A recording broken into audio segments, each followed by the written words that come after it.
Hi everybody, it's Charles here. I just wanted to really issue a rallying cry about the growing importance of pen and paper. And I'll jump straight to the title and I guess we can dissect and talk about it. And my rallying cry is perhaps pen and paper is the escape hatch from AI.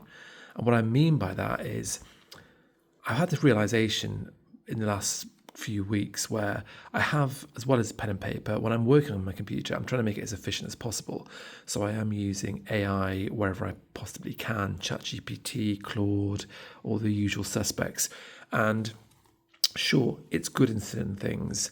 And for the mundane sort of matters, it can really help. And one of the things I've been trying to look at is whether I can use it to train it for certain areas of my work where it can be quite repetitive and I want to draw up rules quickly so I can train it on a certain area and then I can just ask it questions and it can just throw up the relevant rules. Now, the key here is what interesting, this is stage 8 of AI we're at, is I know when it's wrong. So I know when the answer is right and I know when it's wrong. And excuse me, a bit of a cold at the moment.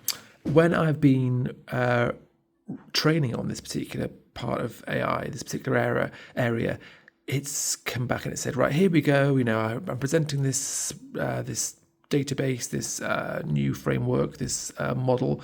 It's all done. And I'd ask it a question and it would give me the answer. And I'd say, no, you've missed this particular rule. And it would go, oh, good point. Yes, I know that. I can see I've missed that point. Thank you. And it goes away and it comes back and it goes, it's almost like asking me again. So I ask it again and it gets it right this time.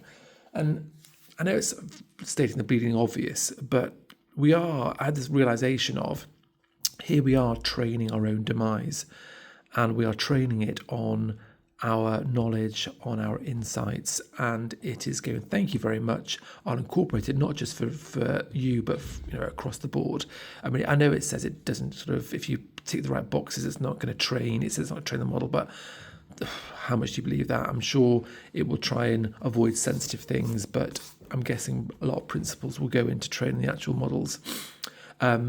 So, and you think about that, and then you think about things like, Grok and these other various models that I know is Musk's particular model where he's training on Twitter, or X it's now called. So all those kind of insights that people are putting into their X tweets and, essays, interesting points, it is training the model. So we're all training the model. Anything we put online, in this video here, I'm probably training the model. The YouTuber is being used as a source for data. So I'm training it right now and putting this out there. But it's this realization that anything that you put online now is going to train AI and make it smarter. So you are just giving away your insights, your knowledge, your experience to AI, apart from if you retain it within pen and paper. Keeping things offline, your most critical things, and perhaps sharing them in closed groups, I think is going to be the secret sauce over the next 10, 20, 30 years plus. It's going to be a case of what do you know that you can lock down? And you lock it down, I think, in pen and paper and having, as I say, closed meetings, closed calls where AI is switched off.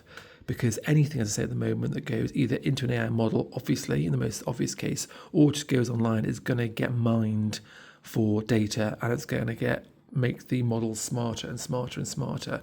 So our only weapon, our only protection now is to be able to keep things in pen and paper form or using a typewriter or some sort of analog methodology.